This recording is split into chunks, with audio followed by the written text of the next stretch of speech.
mul on väga hea meel, et Lasta staadion siin linna südames superministeeriumi hoone kõrval asub nüüd uus rannavolle väljakute kogum, et siin on neid kohe mitu tükki ja sellest kohast tulevikus saab kindlasti üks meie linna suurimatest spordiparkidest. Praegu selline idee on juba õhus ja varsti hakkame seda siis kuidagi teostama. Ma arvan, et lähiaastatel toimub nii projekteerimine kui ka ehitustööd. Seni aga siin on meil kogukonna aed, mis on väga huvitav ja omapärane projekt, kus linna inimesed ja kohalikud elanikud saavad siis kohal käia, istutada taimi ja näiteks juurvilju ja siis pärast saada saaki siit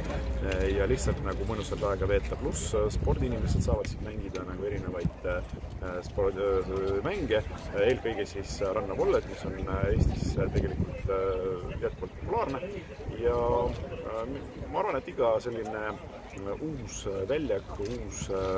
spordivõimalus on teretulnud, sellepärast et Tallinna inimesed armastavad sporti ja väga meeldib spordiga tegeleda. Ühest küljest nagu see valmistab väikse peavalu linnale, sellepärast et me peame igasuguseid objekte juurde tekitama, aga teisest küljest nagu me räägime ikkagi rahva tervisest ja